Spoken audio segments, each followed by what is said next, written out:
The shape may look familiar, but 1998 brought a radical rethink to the Porsche 911. At the front it took on the looks of the new Boxster. At the rear, a water-cooled engine, which with 300 horsepower propelled it to 174 miles an hour. Fast enough? Well, not for racing, and Porsche enthusiasts love to go racing. So, as usual, they produced a stripped-out version, the GT3.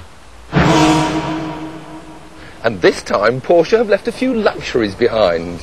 The GT3's got the same sexy dashboard as the basic Carrera. It's still got aircon, a radio, even a CD and electric windows. But the plush electric seats have been replaced by racy, body-hugging Recaros. And in the rear, they've gone completely. The differences on the outside are a bit more obvious. There's a stylishly sculptured rear wing, some snazzy side skirts, and a front spoiler that leaves the GT3 sitting just 3 inches off the ground.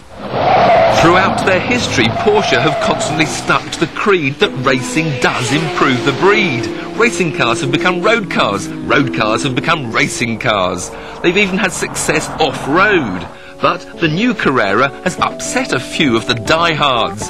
Their beloved air-cooled engine is now chilled by water, and the handling has lost its characteristic nervousness. So, will the GT3 put a smile back on their faces? You bet it will.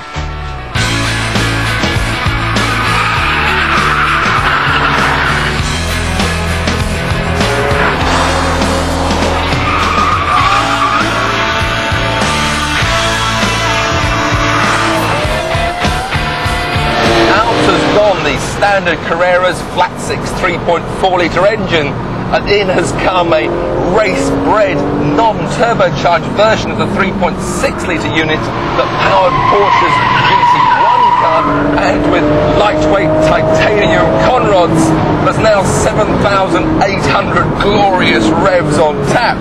And when you get to that magic mark, you've got 360 horsepower under your right foot. But this GT3 isn't just about a 911 with a different engine. It's much more about handling, because the current car is criticised by some for being a bit too sanitised, a bit too understeery. Well, this GT3 has got pinpoint steering. You get straight into your apexes. But the trouble is, you have to worry a bit about the tail end, because if you give the throttle too much too soon, you get very sideways. Whilst this steering is incredibly responsive, it's perhaps a tad on the light side. It wants to be a bit heavier for track use. And in fact, much of the feel of the car sliding comes through this wonderful Recaro seat that really holds you to make you part of the car. It's real, genuine seat of the pants driving. Oh! This is the sort of car that will keep a smile on my face all day long. It is a bit too wild at the rear end, but part of the GT3 is the fact that it's got adjustable anti-roll bars and an adjustable rear spoiler.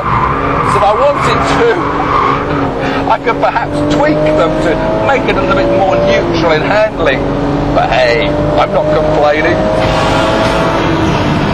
With a price tag of £75,000, just 40 of the 1,500 or so GT3s to be made will be right-hand drive.